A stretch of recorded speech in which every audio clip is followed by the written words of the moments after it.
I say this, guys, because Nikola's had quite a ride over the last month. Its CEO, Trevor Milton, resigned. It's been under allegations of fraud, but hovering over all of this has been this $2 billion deal with GM, on again, off again deal. Nikola, obviously, without a true product at this point, needs this deal to go through with GM so it can license its design and GM can produce its electric vehicles, its trucks. So we had an announcement today that GM may still be interested. When I saw it this morning, the stock was up about 12%. I don't know what happened later in the day, but curious. And maybe we'll go with Danny Vena first. Danny, what are your thoughts? Is Nikola something that you just don't want to look at anymore? Do you think maybe, this deal can still go through?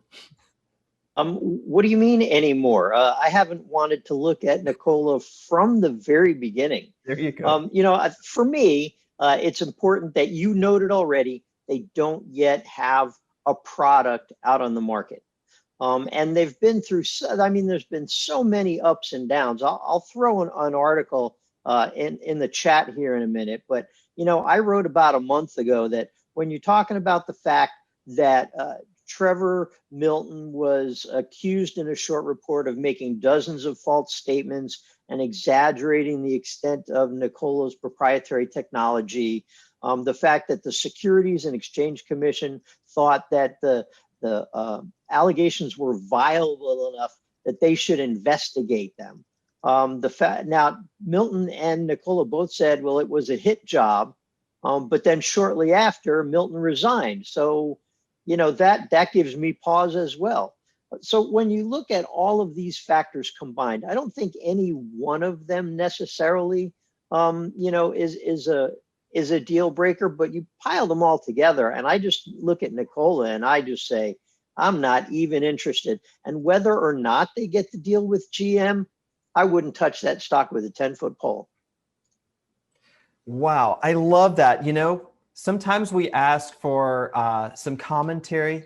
I love it when a fool gives an opinion that he or she is just really sure on with a lot of conviction.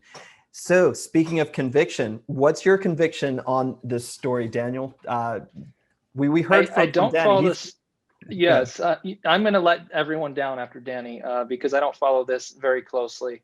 But just speaking on the technical part of what you discussed, in general, I think that there could be value in those, but it's just not what I do or what most foolish investors do. So I would just encourage investors to really think through the business and understand it and just make an assumption based on that, even if there are good technical indicators or dead cat bounces or whatever. That's just my quick thought on the technical part of your question, but I don't follow otherwise.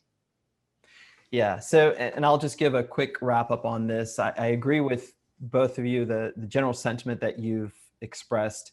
I think it's a good object lesson for investors when you see a company that's riding on intellectual property, but the intellectual property isn't something proven over a long time, and you're selling more of an idea than anything else. You're going to need to have some kind of partner to actualize that potential. And if you're already coming to market with problems, it's a company best avoided. Maybe follow the story for several quarters. I know many fools are skeptical, the ones I've informally polled. I'm yet to find someone who's really bullish on this company. So I think our general opinion advice is avoid it. It may look good like it had a nice bounce today, but even if GM does end up investing, it's going to be a hard thesis to prove out over the long term.